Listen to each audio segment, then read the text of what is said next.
There have been memos and counter-memos, finger-pointing and mudslinging. No signs of an end near for the Russia investigation in Congress, but it's time to move on, says former Secretary of State Condoleezza Rice. She delivered that message directly to the top Democrat on the House Intel Committee. I've spent a lot of time in Washington, and I know you've got a really hard job, and I appreciate what you're doing for the country, but I really hope you can wrap it up. The country needs to get back to business, so that's my greatest hope. Later on The View, Adam Schiff defended the ongoing probe. It's the job of the Congress to tell the American people what happened, whether it reaches the standard beyond reasonable doubt or we merely find clear and convincing evidence of collusion. So it's important, I think, that we set out the facts for the public, set out the facts about what the Russians told Papadopoulos, about what the Russians did in setting up that meeting in Trump Tower. The secretary had more to say on the subject on Fox News this morning. I think the American people are ready to move on. Everybody wants to know what happened. But as I also said to Congressman Schiff, the Intel committees also need to focus on what the Russians did, how they did it, because the first time, shame on them. The next time, shame on us if they can do it again. And I think there's too little attention to what they actually did and how we're going to deal with it. So, Kimberly, that's not that she's echoing two things. One is there's a school of thought that we just need to figure out what happened with Russia and move on. But then the other thing is making too much out of Russia, what Russia did, but not doing enough to figure out how to stop any further funding business from them in 2018. Right. Well, of course, what you have to do is learn from the mistakes of the past, what they can do to make it more secure, make sure that they don't have influence, try to, cut them off at the pass, so to speak, in terms of their interference. So I get what she's saying. If anybody ought to be able to give good advice that we should heed and listen to, it's Condoleezza Rice as it relates to this matter. Especially because she's a Russia expert. Absolutely. This is her, I guess, area of expertise, right? And one of her biggest strengths is so in terms of national security. But it's important to get to the bottom of it, to understand it, to be able to combat against it more effectively and efficiently in the future. So I think you have to do, both. Yeah, one, it's interesting. I understand why the House and Senate and their committees want to do their constitutional duty and checks and balances, but it does seem like it's being superseded by Mueller. So there's these three investigations going on at the same time. And really, I think that those two have become so partisan that people are just waiting for the Mueller investigation to wrap it up. Well, I think the House investigation is beyond partisan. I mean, it is That's true. The Senate's not so bad. Yeah, right. I don't think the Senate is that bad. But I think that what Condoleezza Rice had to say is very important. I think it reflects the attitudes of lots of people who think, I hear stories this day, then I hear a different story the next day. And I'm not sure what to make of any of it. I think you've said that at times. It's just like overwhelming. Like when you have the Schiff memo and you have the Nunes memo and who said what and what proves what. Do we have any bottom line here?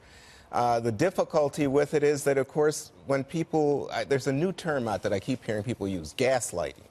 That people are essentially being deluged with information, some of it intended to distract and confuse them. Right. And then people say, oh, I don't know what's going on with this story. It's just making my head hurt. And why don't you get to the bottom of it? So I think that impulse is there. But Condoleezza Rice also said she knows Robert Mueller. She says she trusts Robert Mueller and that he will be very fair and do a good job. She didn't call for the end of the Mueller investigation by any means.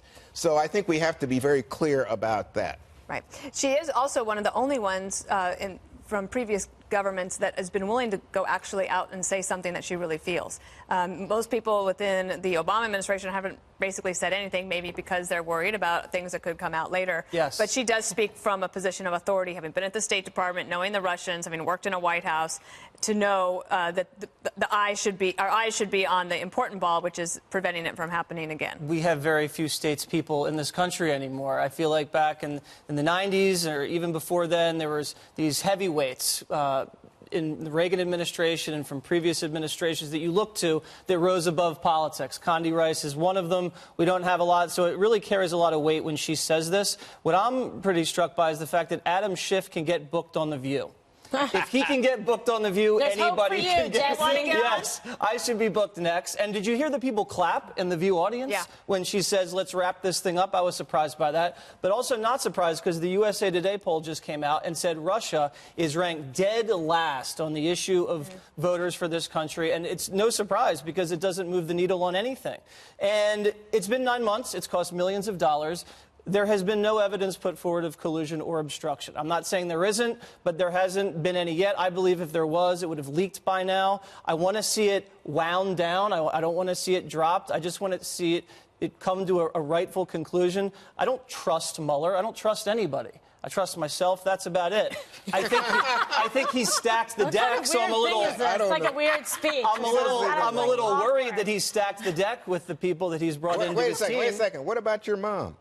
My mom loves Mueller. My mom. So you don't trust your mom? Don't you trust your mother? No, of course. Have you read the texts? Come on, Juan. But listen, I want to know everything. I want to know about Russian interference. I want to know about potential collusion. But I also want to know about potential unmasking and also potentially putting fraud onto the FISA court by not disclosing that Hillary funded the opposition research for the warrant. I want to see it all. Anything else? But let's see it quickly. Let's see it quickly. Let's see happy hour. I don't even know what to ask. It's okay. You know, you said it's been going on for 9 months. That's basically 2 porcupines because they have a gestation period of about 120 days. Oh my God! You didn't even have to look that up. That was like Greg's weird What animal is going facts. on in your brain? No, this shows you how bored I am by this topic. But there's 2 good points here to make. Number one, everybody wants this story to move on, except for the people who don't want it to move on. And it's the election losers.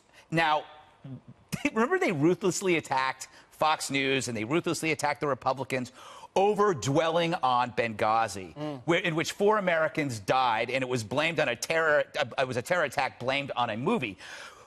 Everybody was mocked.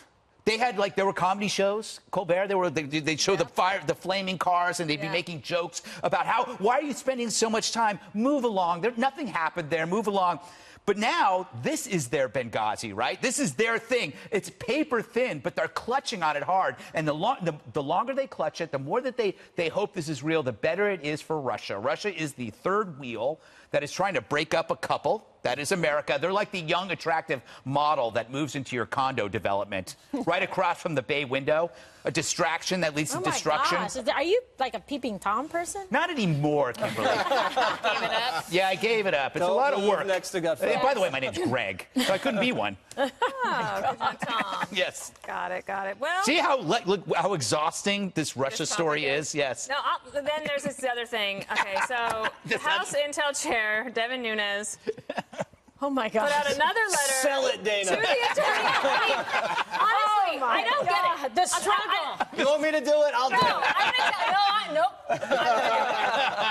So yesterday we had this whole back and forth between President Trump and the Attorney General, and we talk about their little spat and how it plays out in public. Then the Attorney General has dinner with his his colleagues at Central, and what does that mean, etc. Because he has said that he has instructed Michael Horowitz, the Inspector General of the Justice Department, to investigate the same thing Jesse was talking about, possible funny business with the FISA court. Okay, so that's already done. So then today we have to get another letter that lays out that Nunes thinks that there could be laws broken in the FISA thing, and he sends a letter to Jeff Sessions and demands a response. I'm like, what am I missing? He responded the day before. Well, Nunes... Jesse? Well, okay. I think he's lighting a fire under Jeff Sessions. He's not happy with the fact that the IG's investigating it. I think he wants to ramp up the heat and maybe wants a special counsel. Ask Devin Nunes about all of his activities. A lot of people want a special counsel because the Domestic Investigations and Operations Guide says that you have to put forth to a judge factual and verified information when you're applying for a warrant to spy an American. I don't get it. The dossier, which was paid for by Hillary and chock full of Russian lies, was neither verified nor substantiated. And Comey himself admitted to the Senate Intelligence Committee that it was salacious and unverified. So this is his favorite subject. Is not... I get that.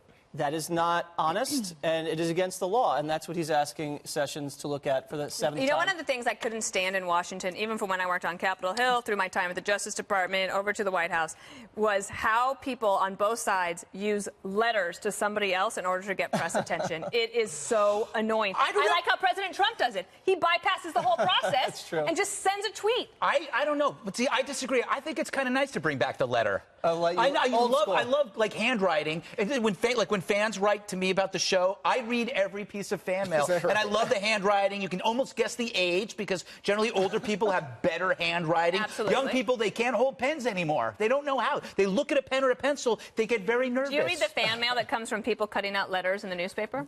Sometimes I do. I like it when they write outside the envelope like they've had another thought. So they mail you a letter and then they keep writing outside. You know who does that? Who? Jail mail. Oh, yes. Well, you get a lot of jail mail. I think you get the most jail mail of anyone. I get the most, and they all draw pictures of me. But, I mean, they're pretty good and pictures. And you can spell mail two ways. Yeah. It's interesting, right? All right, well, this has been great start to the show.